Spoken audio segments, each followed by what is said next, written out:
at the time, and I went to him and I said to him, I said, you know something, don't sign this thing. Don't sign it. Because if all of us here don't sign it, it was like around 10, 15 of us. And I said, if we don't sign it, they have to change it. And I was the youngest person there, the youngest. And I'm telling them, don't sign this thing. Because nothing in it in our benefit. Not even one line in our benefit. And I'm saying I'm not signing it. Anyway, I went away. And I went home. And I remember I bring it to my aunt. I live in Canada. She can be a witness to this. And I read it, and I make sure read it, and said, read this for me and tell me what you think about it, because I think this thing is crazy, what they bring in. My aunt read it, and I read it again. I did that, and I said, you know something? And so, I'm not going to sign it. She said, don't sign it. And I said, I'm not going to sign it. So I worked for like a week, and every day they come to me, Barrington, you're the only one don't sign it. And I said, my friend, Mr. So-and-so, he didn't sign it because he told me, and the supervisor laughed and said, I tell you something, he was the first one that gave me this paper. I said, you're lying to me. He said, no, I can show you it if you think I'm lying. He didn't show it to me, but he said, he can show me. So I went on and I said, XYZ tell me that you signed it. He said, oh yeah, boy, I can't go look no other job right now, you know. So I just go sign it. I said, what? And then I said, oh, you know, you cannot trust people. Because he's a grown man that could be my dad at the time, and I respect him so much. You know, I would talk to him on a daily basis, and, you know, I respect him, you know what I mean? And and he told me that he's not going to sign. And when I found out he was the first one that signed it. So anyway, so Joe come back to me and like, Barrington, you didn't sign the paper and we needed to sign it. I said, listen, I'm not, so if you don't sign it, I can't work here no longer, you know. And I said, I've got no problem with that. No problem. I give him his paper, put my things together, and I walk out that place and never look back. And not shortly after that boy take over his father's business, he run it to wreck. He run it to wreck. Because he have no understanding of humanity. And all those people who think that they have a job, they have to go and look for a job. So they sign it because things didn't work out for them either. And I'm proud that I stood my ground as a young man. I'm proud to know that I hold out and said, listen, this thing I know it's not right for me, and I'm not going to. I was the only person out of that whole establishment, the youngest and the only one who walked out there with my dignity. And, you know, other people like was laughing when I was leaving and blah, blah, blah. But not too long after they was out of a job because the boy run the place to wreck. So they surrendered their pride, and in the end, they could not hold them head up.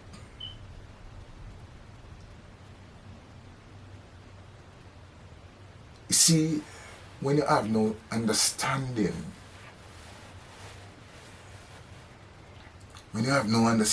you make people can just lead you astray. But when you have understanding, when you understand who you are, when you start from a child, to be confident.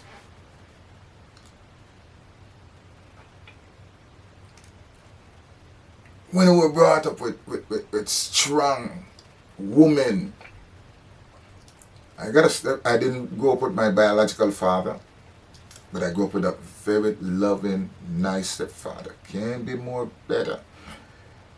That man, I've never raised his hand to my mom. I've never hear him, no matter how he's upset, I've never hear him swear, not even once. I never hear even a swear word escape out of his mouth even once.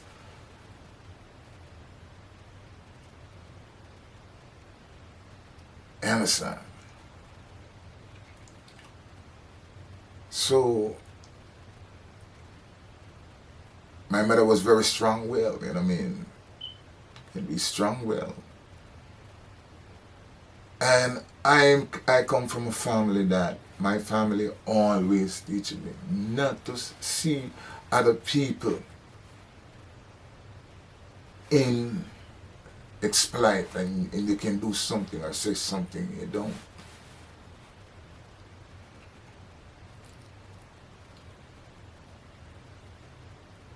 I don't have that in me where I can just see things and make it just go because, you know, somebody might get upset that if I do the right thing, somebody's going to get upset. If I say the right thing, somebody's going to get upset. Get upset and get over it. And if it's something for you to change your ways, and if it's something for me to change my ways, I will change my ways. Because as I said, I'm not perfect. I'm not saying that I'm a perfect man. Because none of us, we all have our own thing to wrestle with inside of us, to let God work out our own salvation with fear and trembling. But what am I saying is, it is time for us to treat people with respect. Every man have an equal right to live and be free. I mean, every woman also, no matter your ethnicity.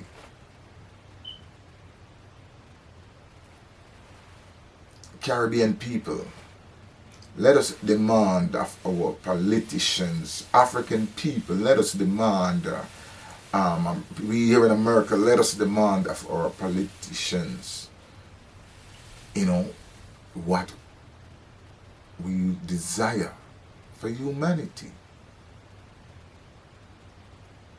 So many people walking on the street begging, so many people here homeless, so many schools don't have proper drinking water, so many infrastructure, so many bridges that need repair, so many things that are needed, so many schools here that need facelift, and some of them just need to be teared down and built afresh all over. How many community here need, but yet still, you know, there's not enough money here to do the things that the people need here, and for all the taxes that we've been paying here. You know what I mean? From I come to this country, I've been working non-stop. I still haven't stopped. I could have stopped, but I still haven't stopped working, paying taxes, and with all our tax money, we cannot repair the streets here, the roads here. We can't stop the violence in Chicago and in LA and all over that these gang faction is going on. We can't stop it here, but we can go all over the world and try to stop it there. Why we don't dance here? Why in your city, in your town, you don't? We have to start to let these politicians know that, listening, we need infrastructure to fix here. We can be sending millions and billions of dollars. How many billions was spent in Afghanistan, in Iraq, and doing all this war? And then at the end of the day, the same people that gonna have to get the land back and start again. So we only dealing with destruction around the world.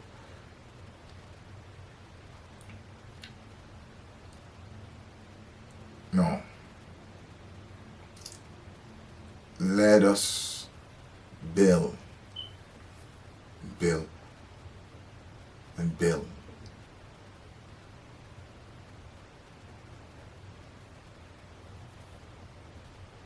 The United States should do like what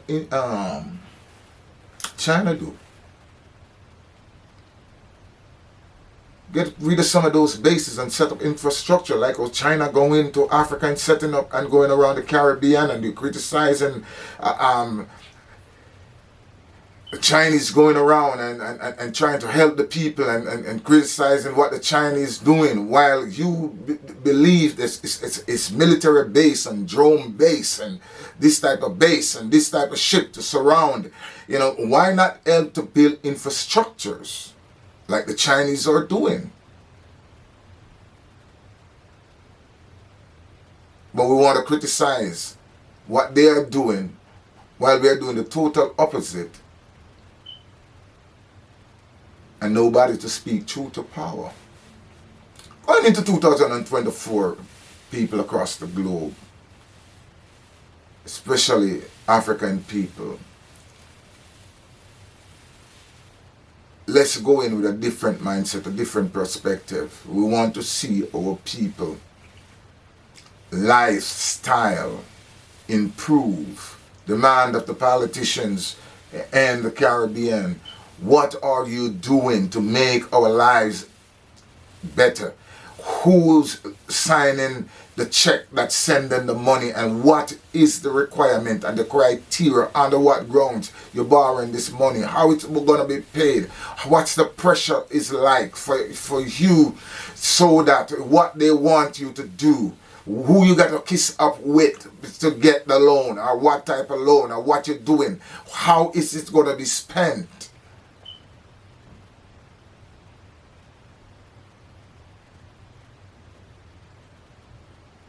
Every man have an equal right to live and be free.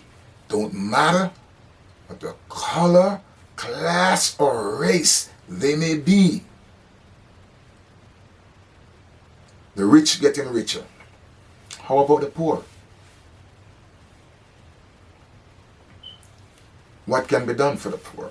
Can anything be done for the poor? Can some of those war machine money spend to build houses, schools?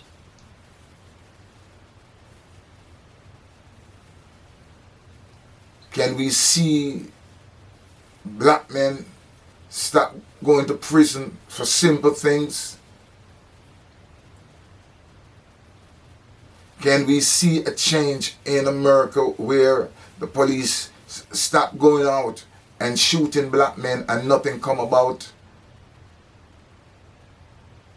it?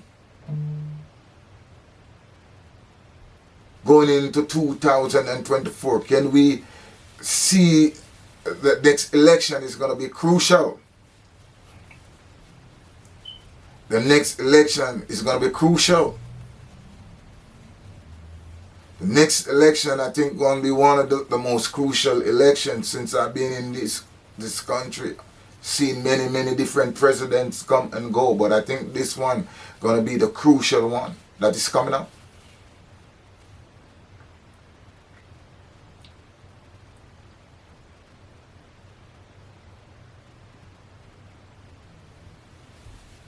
People,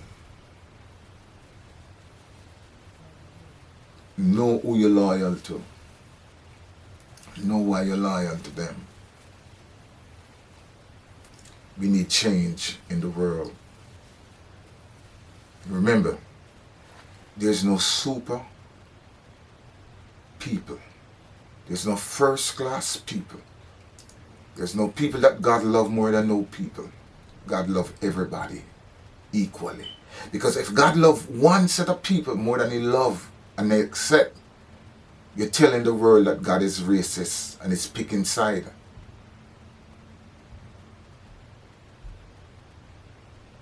Is God a racist God? Is God picking side? And whose side is he picking?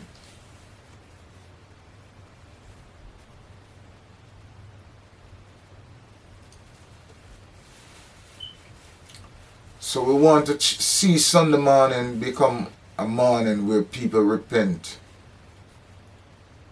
Not a morning where all the racists gather together.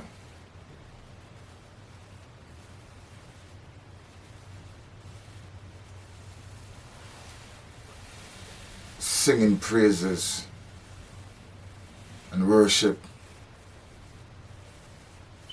to a God that they don't even know. Because if God made us all, that means He got to love us all.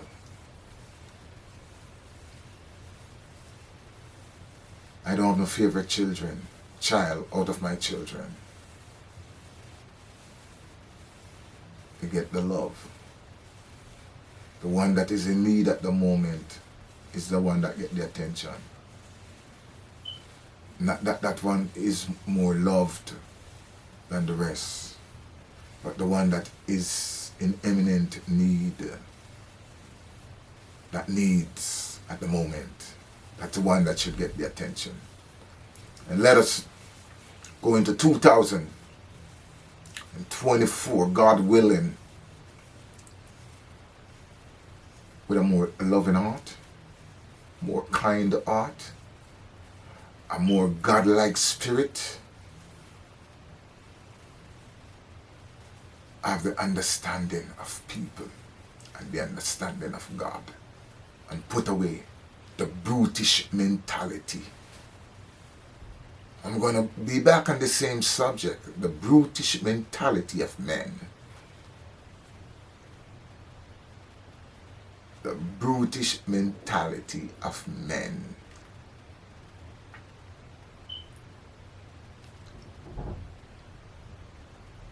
The rich getting richer. How about the poor? Every man have an equal right to live and be free. Don't matter the color, the class, or race you may be. Every woman, every child need to live and be free. We all need to respect each other, because people decided that they're not going to respect other people. They put label upon people.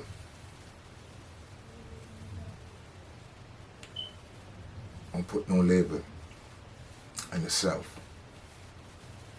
You're no third world. Let's get rid of this derogatory pronunciation or dehumanization that they place on human being when they say you're a third world. It's a curse word, it's a dirty word, it's a nasty word, it's a despicable word. It's a curse word. We are not from the third world. We are from one world. The earth is the Lord and the fullness thereof, and they that dwell therein.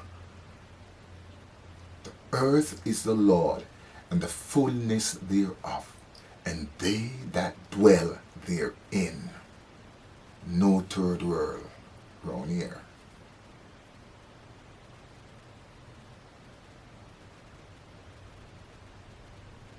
Peace out.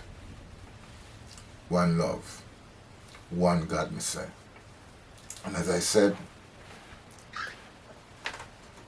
I am not aligning myself with no political party, because I don't see none that fit my alignment.